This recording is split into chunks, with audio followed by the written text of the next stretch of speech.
Hello friends, welcome back to our channel ఈ సేవ మీ అందరి సేవలో.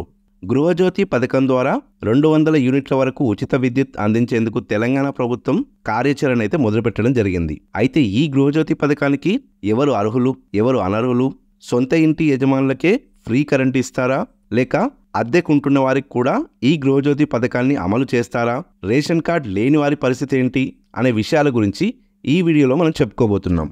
అయితే గృహజ్యోతి పథకం ద్వారా అర్హులైన వారందరికీ 200 యూనిట్ల ఉచిత విద్యుత్తును అందించేందుకు కార్యాచరణ చేపట్టవలసిందిగా సీఎం రేవంత్ రెడ్డి గారు విద్యుత్ అధికారులను ఆదేశించినట్టు తెలిపారు.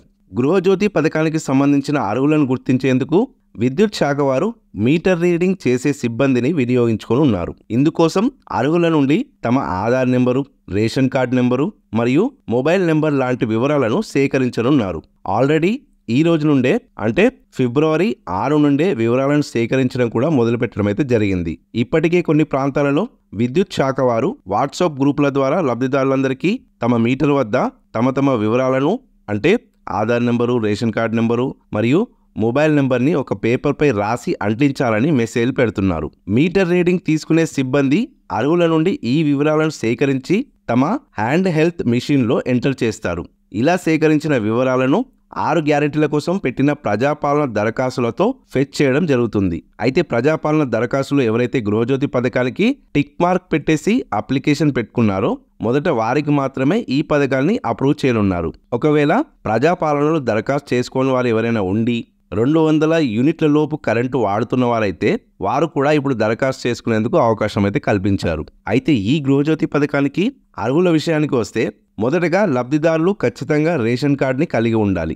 ఒక రేషన్ కార్డుకి ఒకరికి మాత్రమే ఈ గృహజ్యోతి పథకం అనేది అమలు చేయడం జరుగుతుంది. అది సొంత ఇల్లు అయినా లేదా అద్దె ఇల్లు అయినా ఒక రేషన్ కార్డులో ఎంతమంది ఉన్నా, ఎన్ని ఇల్లులు ఉన్నా లేదా ఎన్ని కరెంటు మీటర్లు ఉన్నా కూడా కేవలం 1 మీటర్కి మాత్రమే 200 యూనిట్ల వరకు గృహజ్యోతి పథకం ద్వారా ఉచిత విద్యుత్ అందించడం జరుగుతుంది. అయితే కొన్ని వాట్సాప్ గ్రూపులలో కేవలం ఇంటి ఓనర్లు మాత్రమే ఈ గృహజ్యోతి పథకానికి అర్హులని వార్తలు వస్తున్నాయి. ఈ క్రమంలో TSSPDCL వారు స్పందించి ఇటువంటి ఫేక్ న్యూస్ని నమ్మవద్దని, గృహజ్యోతి పథకానికి అద్దెకు ఉండేవారు కూడా అర్హులేనని అధికారికంగా ట్విట్టర్ ద్వారా తెలియజేశారు. అయితే లబ్ధిదారులు తమ రేషన్ కార్డుకి ఆధార్ లింక్ చేసుకుని ఉండాలని సూచించారు. అంటే రేషన్ షాప్లలో ఆధార్ ఈకేవైసీ అనేది చేసుకుని ఉండాలన్నమాట. అయితే కేవలం రేషన్ కార్డు ఉండగానే సరిపోదు. 2022-23 సంవత్సరంలో సగటున నెలకి 200 యూనిట్ల లోపు విద్యుత్ వినియోగించిన వారిని మాత్రమే ఈ గృహజ్యోతి పథకానికి అర్హులుగా గుర్తించనున్నారు. అంటే 2022 ఏప్రిల్ 1 నుండి 2023 మార్చ్ 31 వరకు 2181 యూనిట్ల లోపు కరెంటు వాడుకున్న వారికి మాత్రమే 2024 మార్చి లేదా ఏప్రిల్ నుండి ఈ గృహజ్యోతి పథకం ద్వారా 200 యూనిట్ల ఉచిత విద్యుత్తును అందించనున్నారు. అంటే సగటున 200 యూనిట్ల పైన కరెంటు వాడిన వారిని ఈ గృహజ్యోతి పథకానికి అనర్హులుగా గుర్తిస్తారన్నమాట. అంతేకాకుండా ప్రీవియస్గా కరెంటు బిల్లులు పెండింగ్లో లేకుండా చూసుకోవాలి. ఏవైనా బకాయిలు ఉంటే వారిని కూడా ఈ గృహజ్యోతి పథకానికి అనర్హులుగా గుర్తిస్తారు. అయితే విలేజ్లో సొంత ఇల్లు కలిగి ఉండి వృత్తిరీత్యా పట్టణాలలో అద్దెకు ఉండేవారు తమకు ఎక్కడ ఈ గృహజ్యోతి పథకాన్ని వినియోగించుకోవాలనుకుంటున్నారో ముందే డిసైడ్ అయ్యి వివరాలను నమోదు చేసుకోవాలి. తర్వాత మార్చుకోవాలంటే మాత్రం చాలా పెద్ద ప్రాసెసే ఉండనుంది.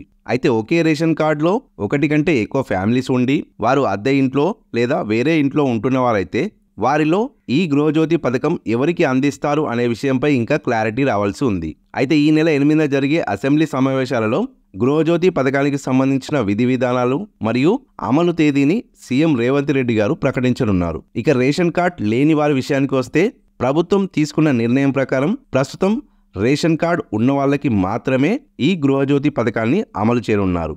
రేషన్ కార్డ్ లేని అర్హులకు కొత్త రేషన్ కార్డు దరఖాస్తులకు అవకాశం ఇవ్వనున్నారు. అయితే ఫిబ్రవరి చివరి వారంలో కొత్త రేషన్ కార్డులకు మీ సేవ ద్వారా దరఖాస్తులను అందించాలని భావించినప్పటికీ బోగస్ రేషన్ కార్డులను తొలగించేందుకు ప్రభుత్వం చేపట్టిన రేషన్ కార్డ్ ఈకేవైసీల ప్రక్రియ పూర్తి కాకపోవడం వల్ల మార్చి నెలలో కొత్త రేషన్ కార్డు దరఖాస్తులకు మరియు రేషన్ కార్డులో మార్పులు చేర్పులకు అవకాశం కల్పించనున్నారు. సో ప్రభుత్వం ప్రకటించే ఏ పథకాలకు సంబంధించిన ఇన్ఫర్మేషన్ అయినా మరియు రేషన్ కార్డుల అప్డేట్కి సంబంధించిన ఇన్ఫర్మేషన్ తెలిసిన వెంటనే మన ఛానల్లో వీడియో ద్వారా అప్డేట్ చేయడం అయితే జరుగుతుంది. సో ఎప్పటికప్పుడు ఇలాంటి అప్డేట్స్ పొందడానికి మన ఛానల్ని వెంటనే సబ్స్క్రైబ్ చేసుకొని పక్కనే ఉన్న బెల్ ఐకాన్పై క్లిక్ చేయండి. దీని ద్వారా నేను వీడియో చేసిన వెంటనే మీకు నోటిఫికేషన్ రూపంలో అందించడం జరుగుతుంది.